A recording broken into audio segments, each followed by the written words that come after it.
अपभ्रंश औहट पुरानी हिंदी या यहाँ तक कि आप ब्रज अवधि खड़ी बोली किसी भी भाषा या बोली की विशेषता पर चर्चा करें तो उन सब में ये जो क्षतिपूर्ति दीर्घीकरण है उसका एक मेजर रोल है।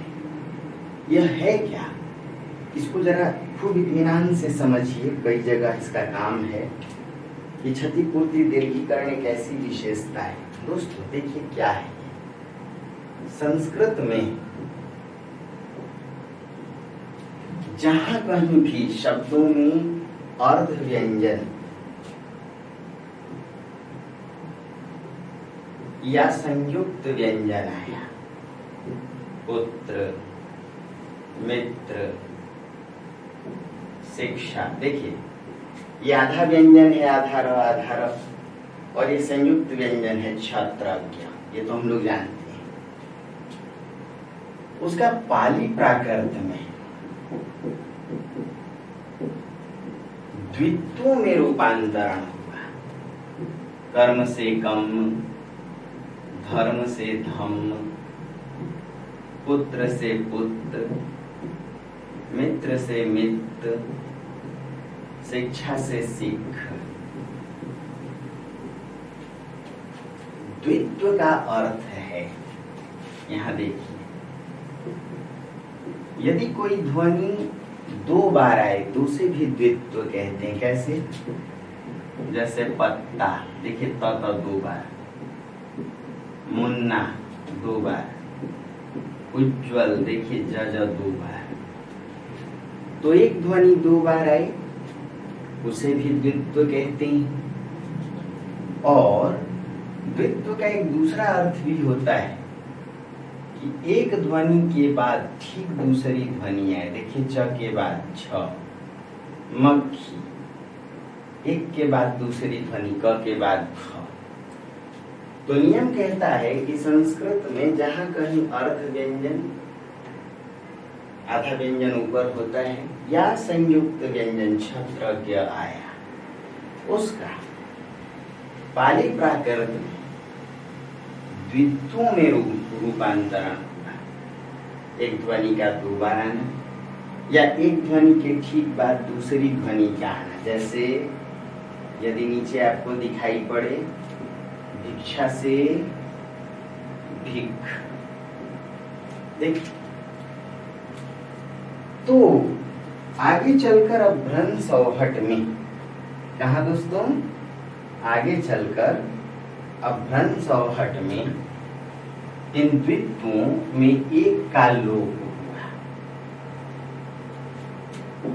अपभ्रंश में, औहट में और पुरानी हिंदी या प्रारंभिक हिंदी में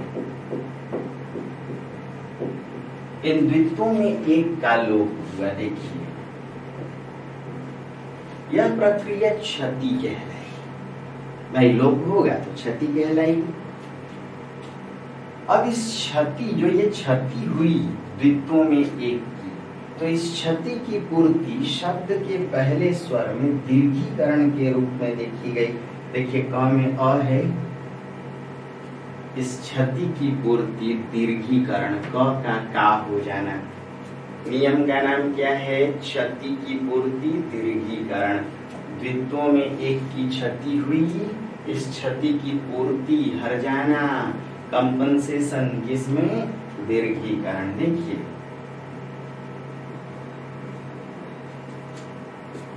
संस्कृत में जहां कहीं अर्थ व्यंजन या संयुक्त व्यंजन आया, पाली प्राकृत में उसका परिवर्तन द्वित्वों में हुआ। अब देखिए पाली में धम्मम, कर्म से कम्मम या कम्मणा आया ना, तो द्वित्व में एक का लोप हुआ।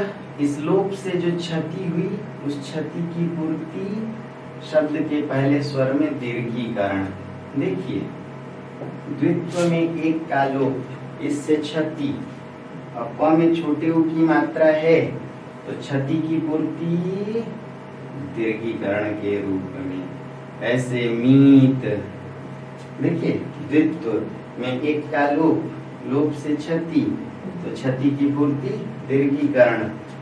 सीख, देखिए द्वित्व में एक का लोप, तो लोप से क्षति, क्षति की पूर्ति दीर्घीकरण।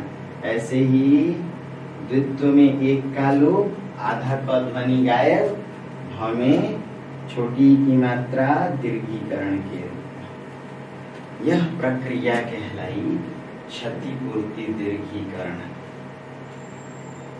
तीनों की विशेषता है, अपभ्रंश की भी, अवहट की भी, प्रारंभिक हिंदी की भी, यहाँ तक कि पूर्वी हिंदी, पश्चिमी हिंदी, ब्रज, अवधि, खड़ी बोली सबके विषय में आप लिख सकते हैं। ये सब की विशेषता है ना? तो तीनों में इस विशेषता की चर्चा करें दोस्तों। अब इसके आगे जब हम लोग बात करें कि क्षतिपूर्ति दीर्घीकरण के आगे और कौन सी विशेषताओं को लिखें, तो जरा देखते रहिए भाई। जब भी हम लोग ध्वनियों की चर्चा करेंगे, विशेषता की चर्चा करेंगे, तो तीन रूपों में, ध्वनिगत विशेषता, शब्दगत विशेषता, व्याकरणगत विशेषता। ध्वनियों के भी दो भेद हैं, स्वर और व्यंजन। देखिए सब स्वरों में परिवर्तन है, तो ये ध्वनियों की स्वरगत विशेषताएं हैं। तो मान लीजिए और कुछ अगर देखें तो अपभ्रंश में स्वरों की संख्या 10 मानी गई, अवहट में भी यह संख्या 10, प्रारंभिक हिंदी में स्वरों की संख्या बढ़कर 12 हो गई। आज भी अगर हम लोग हिंदी में देखें तो 11 स्वर का प्रयोग करते हैं, है ना दोस्तों। इसके अलावा यदि कुछ और मुद्दों की बात करें तो अपभ्रंश, अवहट, प्रारंभिक हिंदी तीनों में स्वर विपर्यय की प्रक्रिया या विशेषता देखी है। ये स्वर विपर्यय है क्या? विपर्यय का अर्थ होता है बिखर जाना, बिखरा। किसी शब्द में दो स्वर यदि बिखर जाएं, अपना स्थान बदल लें, दो ध्वनियां बदल लें, जैसे ध्वनि विपर्यय हम लोग बोलते भी हैं। कैसे? देखिए भाई, मतलब, अब इस मतलब को कोई मतबल कहे तो देखिए तो दो ध्वनियां आपस में बिखर गई। ये ल ध्वनि 3 पर है, वो 4 पे आ गई, और ब ध्वनि 4 पर है, वो 3 पर आ गई। इस प्रक्रिया को विपर्यय कहते हैं। इसे ही ध्वनि विपर्यय। यदि स्वर आपस में बिखर जाएं तो समझिए कि उसे स्वर विपर्यय कहते हैं। कैसे? जैसे देखिए गरुड़, हम लोग बोलते क्या है? गरुड़। ये उ स्वर किसमें था? 2 नंबर पर था। अब ये उ स्वर कहाँ आ गया? देखिए ये र ध्वनि में उ स्वर था, वो बिखर करके ड़ ध्वनि में आ गया। किसमें आ गया? ड़ में।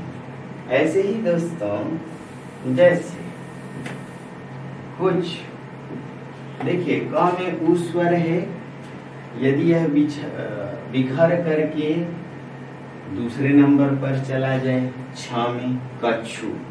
ऐसे ही देखिए और ये उ स्वर है, ये अरु में बदल जाए।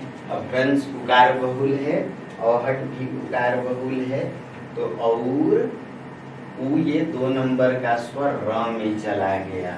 इसे कहते हैं स्वर विपर्यय, स्वरों का बिखर जाना। अरे हाँ या ना?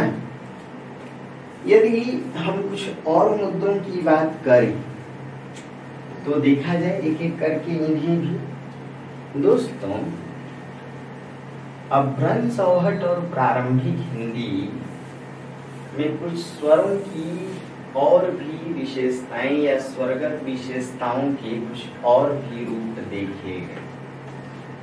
याद रखिए ये आपका पहला यूनिट है भाषा विज्ञान में, इस पर प्रश्न आएगा ही आएगा। इन तीनों में एक फिक्स है, थोड़ा इसीलिए इसमें समय लगेगा आपका। ये कुल 3 पार्ट में क्लास रहेगी अपभ्रंश औहट प्रारंभिक हिंदी। इसको इत्मीनान से देख के लिखिएगा। तो कुछ अन्य विशेषताओं की बात करें तो अपभ्रंश में उपधा या उपांत्य स्वर को हूबहू देखा गया। औहट में यह स्वर अपने बाद की ध्वनि से जुड़ गया या अपने बाद न कह के अपनी पिछली ध्वनि से जुड़ गया, ऐसा कह सकते हैं। अपनी पिछली ध्वनि से जुड़ा। प्रारंभिक हिंदी में भी उपधा स्वर अपनी पिछली ध्वनि से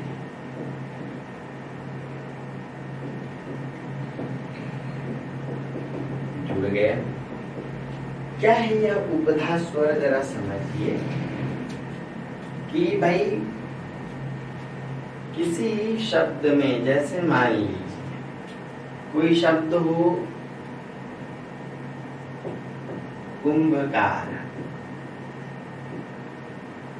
अब ये उपधा या उपांत्य शब्द को तोड़ दीजिए, उप प्लस अंत्य, अंतिम के ठीक पहले का स्वर। र में कौन सा स्वर छिपा है अ, और क में कौन सा स्वर छिपा है आ। अंतिम स्वर कहाँ है अ, अंतिम से ठीक पहले क में आ। तो अपभ्रंश में कुंभकार का कुंभ आर होगा। देखिए कुंभकार का कुंभ आर, क्यों? यह जो उपधा स्वर है, सेकंड लास्ट स्वर, वह क में छिपा है, उसे हूबहू लिखा गया। यानी जिस व्यंजन में सेकंड लास्ट स्वर उपधा स्वर छिपा हो उसे हूबहू प्रयोग में लाया गया। दोस्तों, औहट और प्रारंभिक हिंदी में क्या हुआ कि यह जो उपधा स्वर है वह अपनी पिछली ध्वनि से, पिछले वर्ण से जुड़ गया। तो भ में आ जुड़ जाए तो क्या शब्द बनेगा? कुम्हार। क्या शब्द बनेगा? कुम्हार। और एक नियम है, विशेषता हम लोग बस देखने ही जा रहे हैं। वो नियम यह है कि महाप्राण ध्वनि दूसरी और चौथी, क्या क्या, ख, घ, छ, झ, ठ, ढ, जिससे अधिक हवा निकले, महाप्राण ध्वनि ह में बदल जाती है। किस में बदल जाती है? ह में। तो महाप्राण का ह कुम्हार से कुम्हार। देखिए दोस्तों कितना सिंपल है। जैसे यदि एक दो और शब्द को देखें, कर्मकार, समझिए भाई, एक तो नियम है कि जहां अर्ध व्यंजन आए वह द्वित्व में बदलेगा, कम, और उपधा स्वर का में छिपा है। देखिए आया ना, द्वित्वों में एक का लोप हो जाए तो इस क्षति की पूर्ति देखिए दीर्घीकरण के रूप में, और ये जो उपधा स्वर है वह पिछले वर्ण के साथ जुड़ जाए तो कामार या कमार। या तो में सुने होंगे कम कर, कर्मकार, कमार। देखिए कैसे शब्द बने, अनगिनत शब्द बने। कई जाति सूचक शब्दों में इसका प्रयोग देख सकते हैं। जैसे आप देखेंगे अंधकार, एक शब्द को और अगर हम लोग लें तो भाई यहाँ देखिए, दिख रहा है सबको? अंधकार, किसमें उपधा स्वर छिपा है? अपभ्रंश में अंध आर। अवहट और प्रारंभिक हिंदी में अगर यह उपधा स्वर अपने पिछले वर्ण के साथ जुड़ जाए तो अंधार। और देखिए तो दूसरी और चौथी ध्वनि महाप्राण होती है, ध महाप्राण ध्वनि है, इसीलिए ध का ह परिवर्तन अन्हार। देहात में लोग कहते हैं अनहरिया, अन्हार। तो कितना समझ में आ रहा है? ये स्वरगत विशेषताएं रही हैं अपभ्रंश की, ध्वनिगत विशेषताओं में। अब आइए जरा व्यंजनगत विशेषताओं के कुछ रूपों को देखें कि अपभ्रंश में व्यंजनगत ध्वनियों के रूप किस प्रकार के रहे। भाई स्वरों के रूप में हमने देखा कि स्वरागम की विशेषता, स्वरलोप की विशेषता, स्वर विपर्यय, उपधा स्वर की विशेषता देखे, क्षतिपूर्ति दीर्घीकरण देखे, ऐ में बदल जाता है, औ में बदल जाता है, स्वरों की संख्या देखे। अब अगर हम लोग बात करें व्यंजनगत विशेषताओं की, तो दोस्तों अपभ्रंश में अंग और ञ, इन्हें पंचमाक्षर कहते हैं। क्या कहते हैं? कैसे? देखिए क, ख, ग, घ अंग, च, छ, ज, झ, ञ, ट, ठ, ड, ढ, ण, त, थ, द, ध, न, प, फ, ब, भ, म। देखिए कितना आसान है। आईएएस बनने के लिए आपको वर्णमाला बस समझ हो उसकी। क ख ग घ पढ़ के आप हिंदी साहित्य में कलेक्टर बनते हैं। गिनती गिनिए 1 2 3 4 5। च छ ज झ ञ 5 पर, ट ठ ड ढ ण 5 पर, त थ द ध न 5 पर। यानी ये पंचमाक्षर है। ये 5 पर क्या है दोस्तों? पंचम अक्षर, पंचमाक्षर। अब मामला बड़ा साफ है कि अगर ये पंचमाक्षर हैं तो इन 5वें अक्षर में अंग और ञ, अपभ्रंश में इनका प्रयोग नहीं हुआ। इनका प्रयोग नहीं हुआ। अवहट में इनके आंशिक प्रयोग देखे गए पंचमाक्षरों के, और प्रारंभिक हिंदी में भी इनके आंशिक प्रयोग देखे गए। कैसे दोस्तों?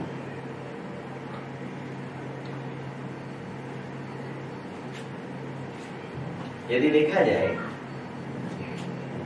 तो अवहट में कुछ शब्दों को देखें। ञ, देखिए गंगा, देखिए संचरण, संचरण ञ है, देखिए यहां भी देखिए प्रारंभिक हिंदी में भी। कैसे? कंचन, अंग, यहां भी देखेगा। समझिए मृत्युंजय, यानी अपभ्रंश अवहट में अंग और ञ जैसे पंचमाक्षर नहीं देखे गए, जबकि अपभ्रंश में नहीं देखे गए, जबकि अवहट और प्रारंभिक हिंदी में इनका आंशिक प्रयोग।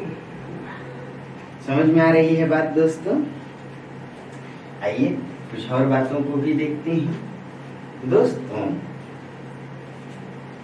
अपभ्रंश में कुछ व्यंजन ध्वनियां परिवर्तित हुई। कैसे?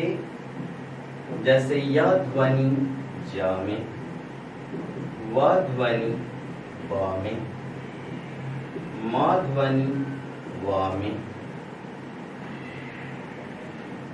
छ ध्वनि ख या छ में, त्र ध्वनि त में, ल ध्वनि र में, न ध्वनि ण में, तालव्य श ध्वनि दंत्य स में, श ध्वनि स में भी ख में भी।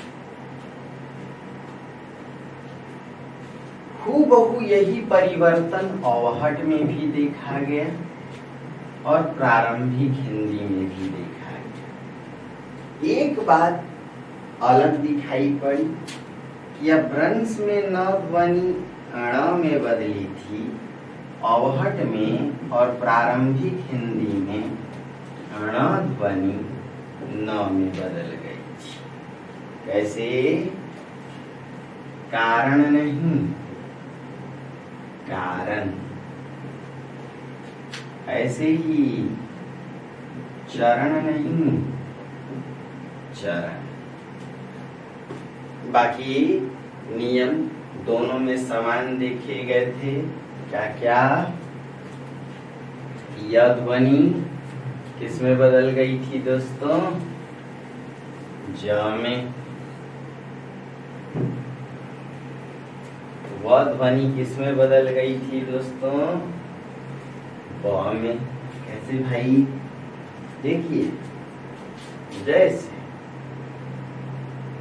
यौ से, यहाँ देखिए य से जौ, वन से, देखिए अपभ्रंश में तो वन से पण हुआ, जेहि बण पवन न संचरहि, बिल्कुल अपभ्रंश में सराहपा वगैरह के पद में देखें। परंतु अवहट में बन, क्यों? वह ध्वनि तो ब में बदली, किंतु यहाँ न का ही प्रयोग हुआ, ण का नहीं। ऐसे ही वर्ष से बरस, वर्षा से बरखा, क्यों? देखिए, एक तो वह ध्वनि ब में बदली दोस्तों, वह ध्वनि किस में बदली? ब में। दूसरी बात कि स्वरागम का भी यहाँ प्रयोग देखा गया। देखिए, आधार पूरा रम, और ये श ख में बदल गई ध्वनि। यहाँ देखिए, श का स भी ख भी। ऐसे ही दोस्तों, पक्षी से पंछी, क्षेत्र से खेत, क्यों ऐसा? छ ध्वनि ख या छ में बदली। देखिए, छ से ख और त्र ध्वनि त में, इसीलिए दोस्तों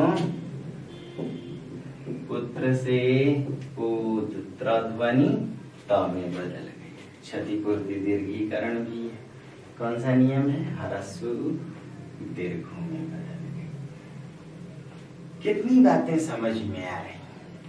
अब मान लीजिए प्रश्न आए, अपभ्रंश की ध्वनिगत विशेषता पर चर्चा करें, अवहट की ध्वनिगत विशेषता पर चर्चा करें, प्रारंभिक हिंदी की ध्वनिगत विशेषता पर चर्चा करें, तो क्या ये मुद्दे आपसे छूट जाएंगे? नहीं ना। तो आइए इनके अगले रूपों को भी देखें कि दोस्तों अपभ्रंश में इन सारी बातों को आप वीडियो को पॉज दबा के दोबारा तिबारा देखें, रिवाइंड करके देखें और लिख लें। नहीं समझ में आए ऐसी बात हो ही नहीं सकती। आसान है ये सारी बातें। दोस्तों, अपभ्रंश में अल्प प्राण ध्वनि का महाप्राणीकरण देखा गया।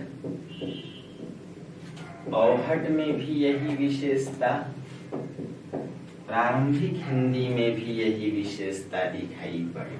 देखिए कितनी समता है तीनों में, विषमता बहुत कम है। अल्प प्राण किसे कहते हैं? ये जो पहली ध्वनि है वो अल्प प्राण है, दूसरी ध्वनि महाप्राण है, तीसरी फिर अल्प प्राण है और पांचवी भी अल्प प्राण है, यानी दूसरी और चौथी ध्वनि महाप्राण। क्यों? पहली, तीसरी और पांचवी के उच्चारण में मुंह से कम हवा निकलती। बोल के देखिए, क, ग, अंग। लेकिन दूसरी चौथी ख, घ। लगातार बोलिए, क, ख, ग, घ, क, ख, ग, घ, अंग। दूसरी चौथी महाप्राण है।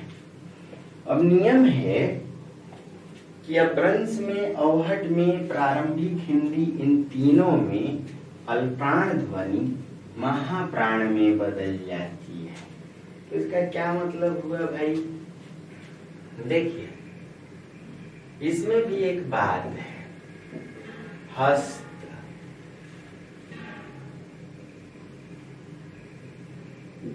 मस्तक, शुष्क, अष्ट,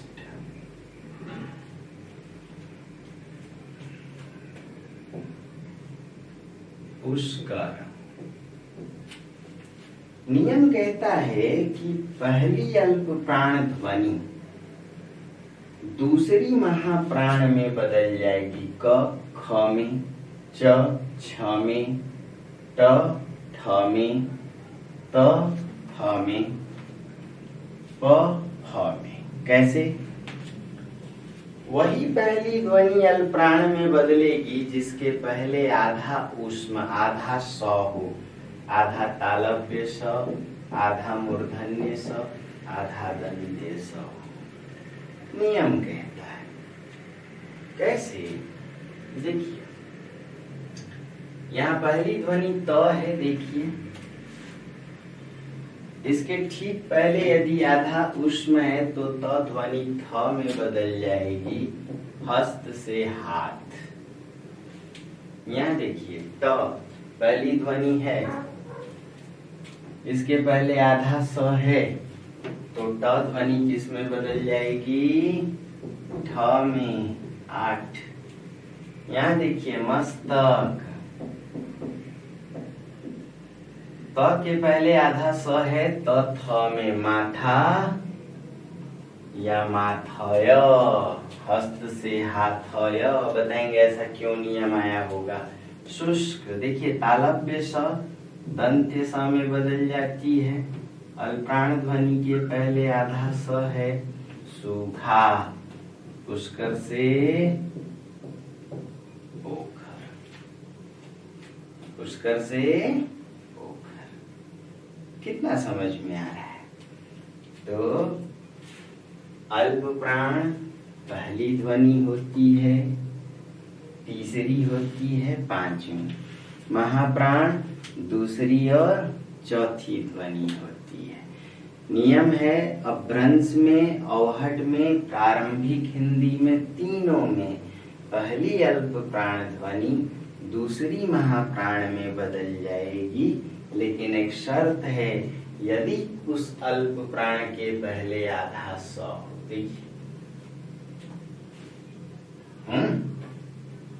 ऐसे कई शब्द हैं।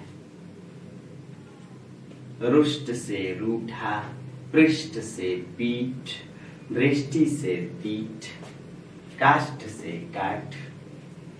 तो दोस्तों, आइए कुछ और नियमों को देखें कि अपभ्रंश, अवहट, प्रारंभिक हिंदी, इन तीनों में महाप्राण ध्वनि ह में भी बदल जाती है। अपभ्रंश, अवहट और प्रारंभिक हिंदी, इन तीनों में महाप्राण ध्वनि किसमें बदल जाती है? ह में बदल जाती है। महाप्राण ध्वनि कौन कौन सी होती है? दूसरी और चौथी। तो कैसे? देखिए मुख खोजिए तो इसमें महाप्राण ध्वनि ख है, तो मुख से मुंह। देखिए दधी, दधी से दही। देखिए वधू, वधू से व से ब और ह से ध, महाप्राण ध्वनि से ब। अब दोस्तों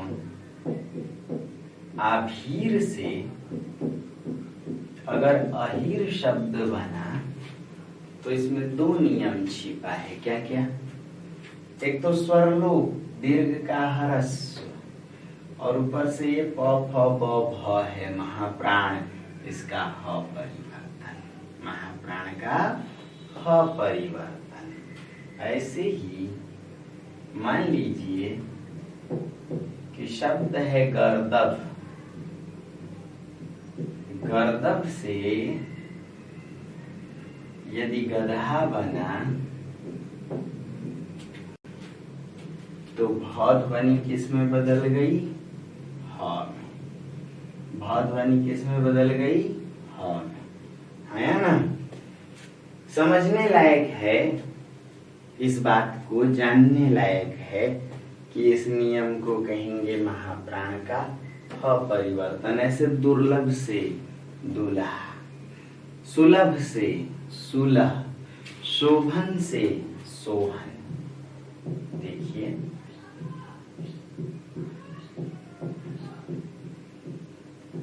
शोभन से सोहन, है ना दोस्तों? आइए एक दो नियमों को जरा और समझ लिया जाए। लगे हाथ। अभ्रंश, औहट और प्रारंभिक हिंदी, इन तीनों में घोषीकरण की भी विशेषता देखी गई। किसकी विशेषता? घोषीकरण की भी विशेषता देखी गई। ये घोषीकरण है क्या?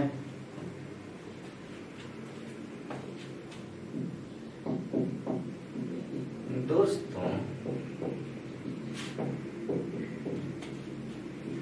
तीनों में जो पहली ध्वनि होती है, पहली और दूसरी अघोष ध्वनि होती है।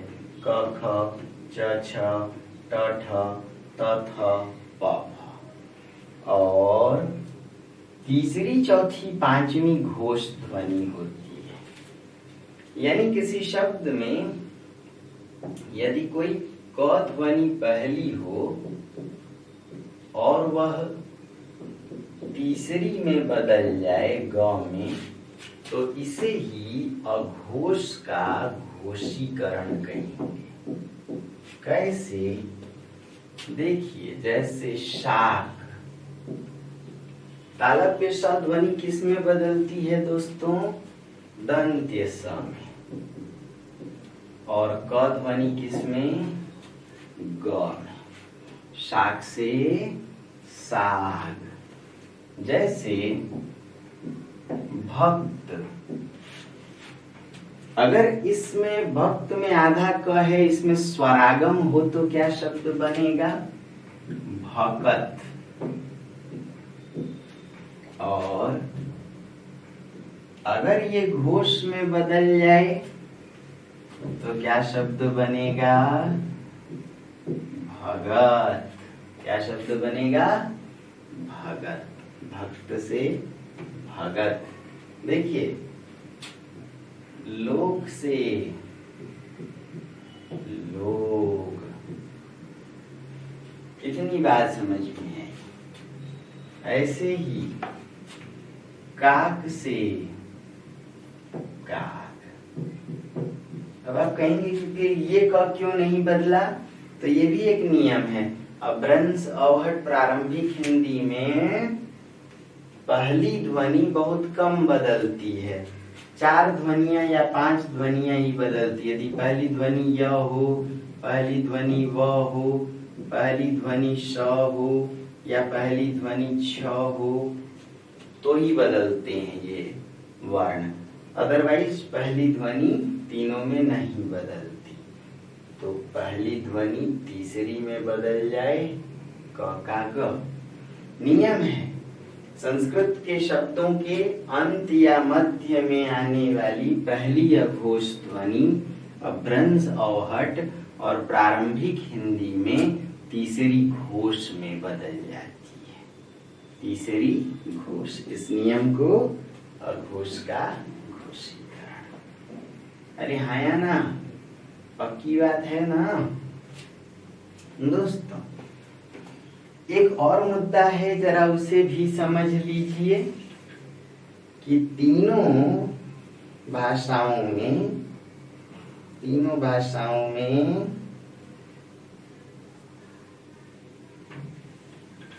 यह श्रुति की भी विशेषता देखी जाती है। कौन सी विशेषता? यह श्रुति की विशेषता। ये क्या है?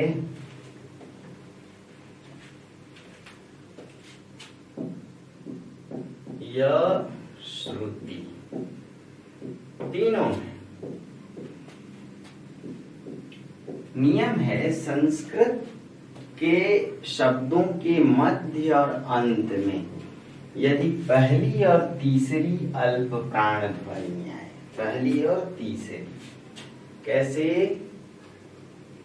जरा देखिए इस बात को। संस्कृत शब्दों के मध्य या अंत में पहली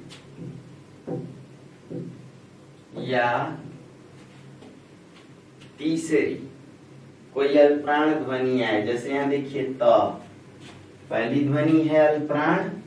यहाँ देखिए क, पहली ध्वनि है ना। तो अगर ऐसी ध्वनि आए, देखिए तीसरे से भी श्रृंगाल है, तीसरी भी है।